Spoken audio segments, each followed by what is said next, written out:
Hello, everyone, and welcome back to the first podcast on the face of the earth. I'm the host of that podcast, Tyler Cunningham, joined by Joshua Hack, Hello. our recurring guest and resident sage. Josh? Or not the academic. Oh, yeah, absolutely. You are. When I look at you, I'm just like, Indian gray sage right there. That there would go really well on a roasted chicken. Like, dang, I just want to slather a chicken in you. I want to pelt you with raw chicken until you're fragrant. Huh. Then I'll cook those chickens and consume them. As long as the chickens are cooked at some Not point. being wasted. Not being wasted. Good. We're eating them. We can pelt me with raw chickens as long as they are cooked at some point. You've never heard of the tradition in Spain, El Pollo Yeshua, which is a Hebrew word, so it's weird that they say that. I mean, it's Spanish. They can be weird. That's true. Anyone basically. who's neighbors with France has to be weird in some regard. Dude, they gotta. Yeah, so anyway, the El Pollo Yeshua, it occurs once every March 13th, so it's actually coming up. And they build a wooden podium out of poplar, and they put a stake in it, and they tie all of their men named Joshua to the stakes because they're sages. And then they just chuck chickens at them and have a party. It's the lesser known tradition of the two, running with the bulls and then chicken at Joshua's. Yeah, it's kind of like the weird younger cousin to running with the bulls. It's like the people that know about it are super into it, but it's there's a little bit more of a threshold of Spain enthusiasm that you have to participate in this. Exactly. This ain't for no Spain normies. Josh, our first question comes from Reddit. Will a relationship make me happier? That's an excellent question. The first step to being happier is having some comfort food, and then that really helps you broaden your mind to know what's the root cause of your lack of happiness. And sometimes it is a relationship, sometimes it's not. But in the words of Remus Lupin, eat, you'll feel better. Amen. Also, what a weird, random, small thing that he says. He had so many cool lines. Eat, you feel better. I mean, it's the most relatable to me. Amen. Okay, so Josh, with your comfort food advice, and I would agree. I think that if you're lonely, a relationship will make you happier. If it's a bad relationship that you got in because you're lonely and for no other reason, it will not make you happier. But here's what I'm thinking. If you're not feeling right and you know it's because you're missing a little soul food and you're missing a little soulmate, you go to your local church's chicken and you just go there every other day. And eventually you start building up a relationship with the cashier. And while you're filling yourself up with soul food, you're filling her up with, I don't know, accountability. Sure.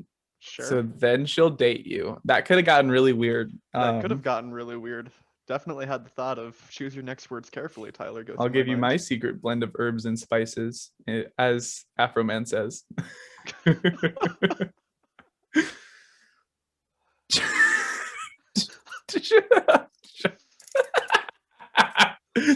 Josh, how do I overcome being too lazy to date?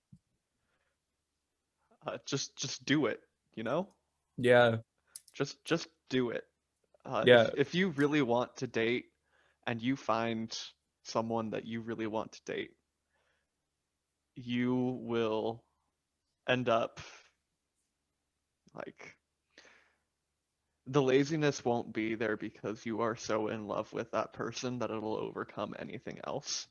And if you are feeling lazy in regards to dating, then maybe it's not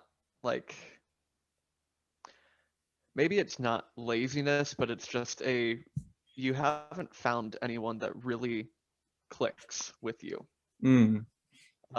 Because I've found that a lot of people who are, lazy when it comes to dating or pursuing relationships, it's not necessarily a lack of effort or a lack of energy. It's just they don't want to. It's an apathy. It's a lack of enthusiasm. Yeah, yeah. I would agree. So if the time comes when, someone you meet, you guys really hit it off and you're like, hey, I really want to date this person. I think the energy and the motivation and the enthusiasm will be there. Certainly. I have a friend who, and this is so that you don't make the same mistake. I have a friend who had the tendency of not being enthusiastic about romantic partners, but still making plans with them and then forgetting about them and leaving them hanging out to dry. Don't do that to people. If you're not interested in the plans, just say, hey, I'm really sorry. I don't, you're not stimulating. Right. And then see how they react, because I really want to know how someone would react to being told that they're not stimulating. Yeah, I would also love that reaction. So hit us up if you tell someone that. Yeah. Josh, how would you react to someone telling you that you're not stimulating? Honestly, I'd be extremely offended. Yeah. I would think that they were delusional. I mean, have you met me? I was gonna say, stimulating in every way. Good or bad, you're gonna feel something after a conversation with Joshua Hack. Exactly. And more often than not, it's just confusion and rage even that how did he get me to think like this? Oftentimes angst is one of Yes. them. Yes. Like if someone told me that I am not stimulating to them, I would think something is clinically wrong with them. Yeah, you're like, you mean you didn't feel overwhelming dread at the end of our conversation and also want to punch me because of my puns? Who are you? Who are you even? That's facts. All right, thank you. That was actually completely a side tangent. I just wanted to know. Josh, is it okay to act like the kind of person that I want to be, even if I don't feel that way? Yeah, 100%. I mean, a large part of personal change comes from you viewing yourself in that way. Mm. Now, granted, don't be an egomaniac about it, where that person that you want to be, if people are telling you that you aren't that person, then take a step back and reevaluate why, and don't just live life settling in the I am this person even though everyone says I'm not. But your worst critic is always yourself. And so if you are the only one saying you aren't quite there in regards to who you want to be, then that change needs to come from your own mindset. And so thinking that you are like that is a great way to be like that. And your It's the same behaviors. thing. Good. It's the same thing with like people who some of the advice from therapists for people who have depression is, just think that you are happy. Force a smile, because even if you aren't feeling happy, if you think you are and force yourself to think you are, then you're still going to release some of the same endorphins. Exactly. And you're going to be conditioning yourself. Now, is that healthy or not? That's another question for debate, but it's still a method. Therapists have been questionable since the 60s anyway. I think it's definitely, there's some truth to that. Don't get down on yourself because the way that you want to react is the way that's different than the way that you would naturally react. It's called is it that your ego and your super ego? I don't pay attention to Freud. I despise Freud, so I can't help you with that. Fair enough. Of course you have an opinion. Oh yeah, I think a lot of people have opinions on Freud. That's fair. Okay. He's definitely one of the most common people to have an opinion on. That's true, especially for mothers, sons, and daughters, which is everybody. Yeah. Unless you're non-binary, we support you. Happy Avenue, place of love. Anyway, that's gonna only make sense for people who are watching the video podcast. I'm saying a lot. I need to It's stop okay. that. Behavior is something that can be trained. It is not just this static thing where you always have to be operating at your most base instincts.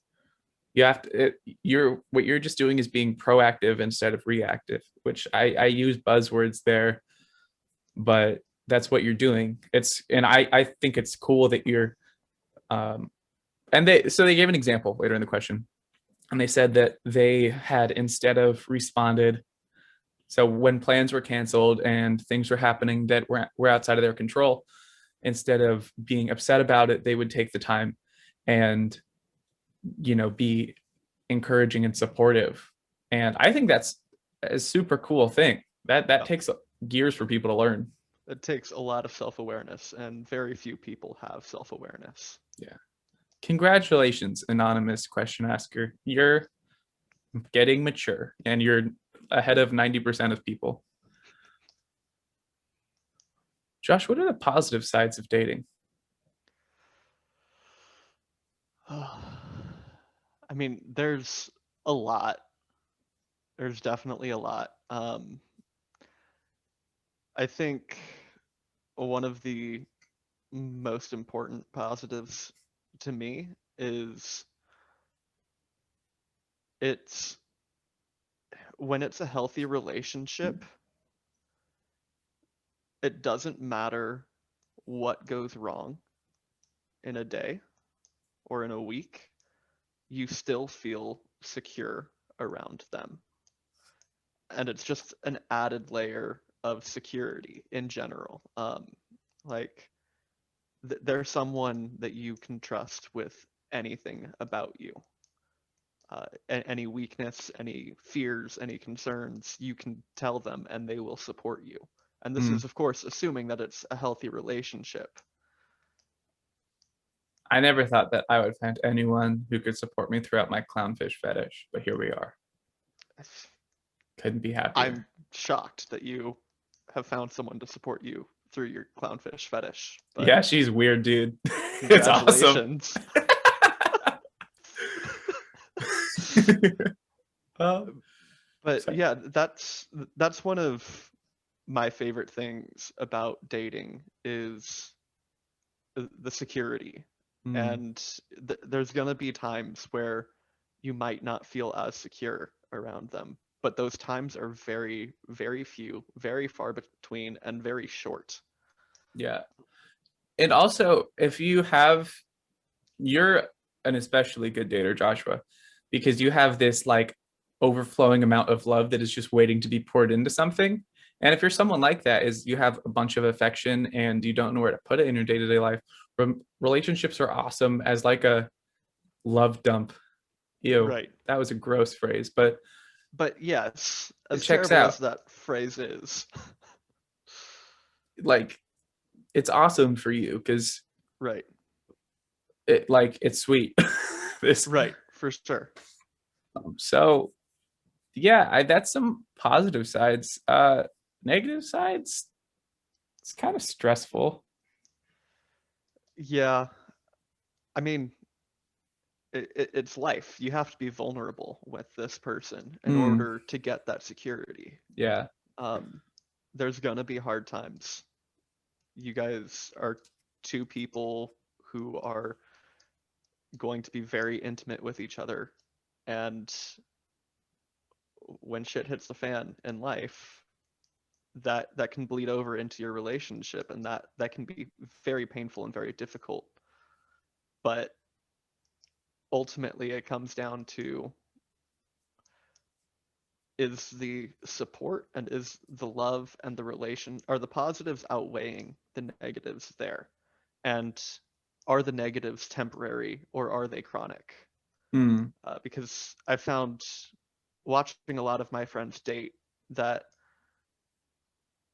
their complaints and their negatives that they find in their relationship and in their partner are typically very temporary and very easy to fix, whereas the positives are always there regardless of what's going on, and they have a difficult time seeing that in the moment, as a lot of people do.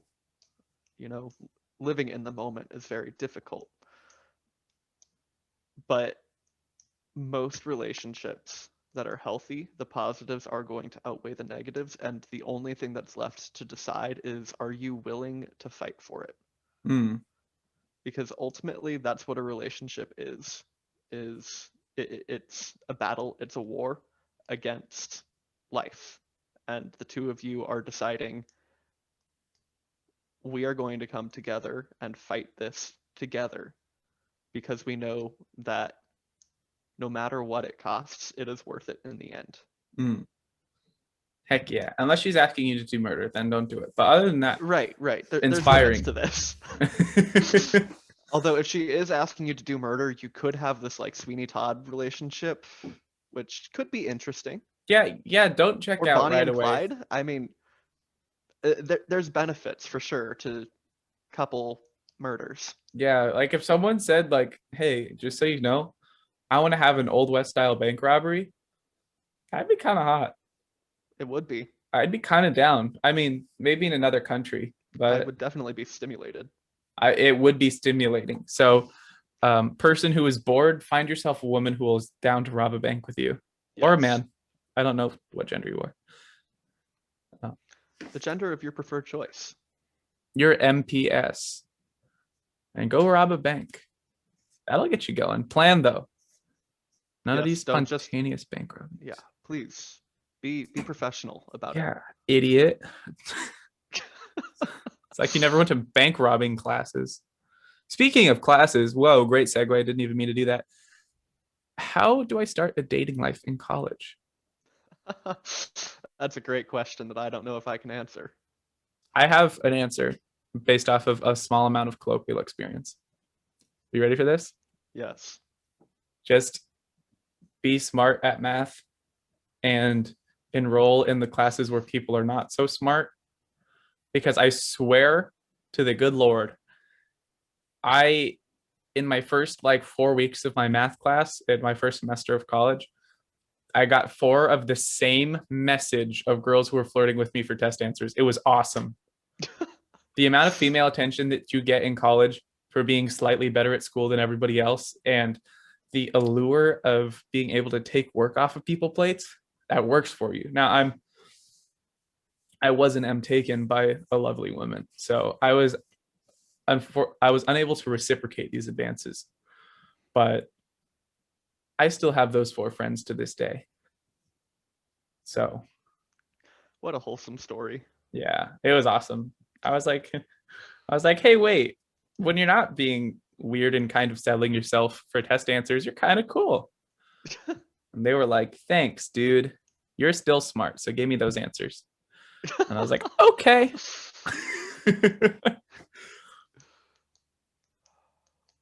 Josh, how do you get over being overwhelmed by a woman's extreme attractiveness?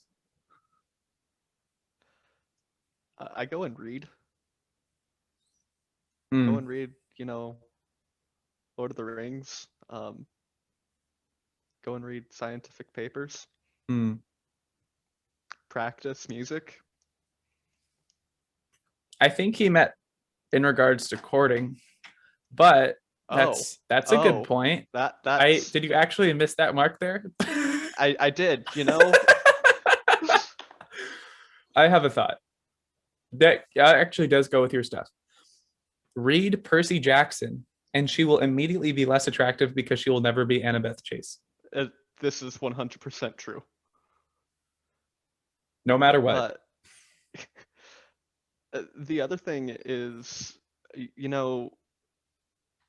is the physical attractiveness the reason you are courting her? And if not, then focus on that instead. I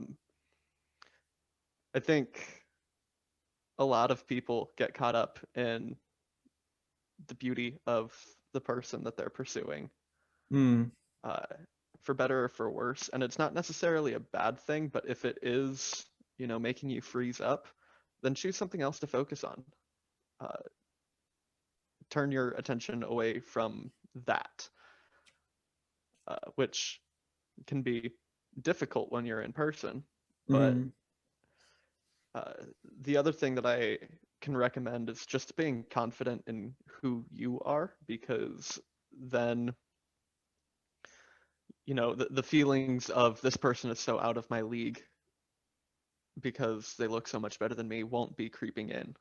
Mhm. Um, because especially if you want this to be a long-term relationship, beauty fades, and you being confident in who you are uh, without needing to focus on what you look like will be, in the long run, a lot more attractive than having a pretty face at 22. Absolutely. Also, so Josh, that was fantastic. Here's a second approach. Drink 3 Red Bulls. Get your boys to hype you up. Maybe put some Jaeger in those Red Bulls if you need it. If not, just accept the caffeine high for what it is. Walk up to her, run up to her so you don't have time to think. And from about 20 feet away, you say, "Yo, girl." And then once you're right up into her ear, you go, "You're stimulating." I like this idea. I feel like we can make it better though. So what you do is you take espresso beans Mm-hmm. and Listening. your Red Bull and some, caffeine powder, You're trying as to kill well them? as an apple.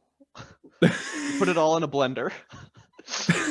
Make a smoothie out of Thank God Red the Bull. apple's there to make it healthy. Well, no, the apple has caffeine in it too. Oh, do they? Yeah, and so you get the caffeine and the sugar. Yeah, an Oh, I didn't know apple that. has more caffeine in it than a cup of coffee in the morning. Whoa. Yeah, so all of you people who want to stop being addicted to coffee, I have no idea why you would want to do that, but have an apple. Okay. So yeah, just make a caffeine smoothie, Caffeine and smoothie. after that, after you say your piece, you just down a bottle of NyQuil, and you'll be golden. That, yeah. You know what?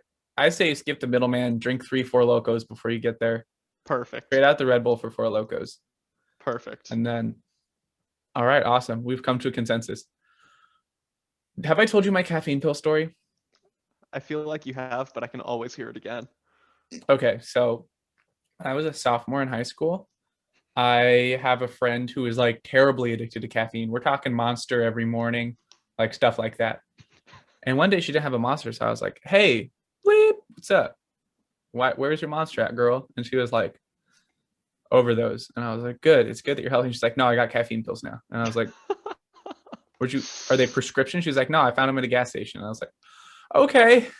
She's like, "You want one?" And I was like, "Yeah, that's fine. I guess I'm tired. I'm a 16-year-old boy."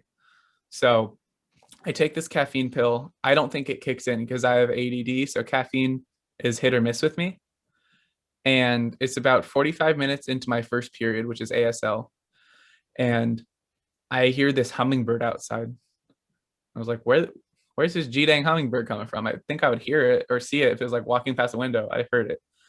And we were watching a video and it was really quiet. And I kept hearing this humming. And I looked down and it was my hand vibrating against the desk involuntarily. All That's right. wonderful. With That that, is oh, that is sorry. better. That's better than me eating a pound of dark chocolate covered espresso beans at 5 o'clock in the morning without any food. That's such a horrible, horrible idea, you beautiful man. Yes, I occasionally have horrible ideas. I have them almost constantly. All right. I think that's what we're going to wrap up today. Thank Okay. you all so much for listening. Josh, anything to plug? I will be having a recital streaming probably on YouTube in April, either the weekend of the 17th or the 24th.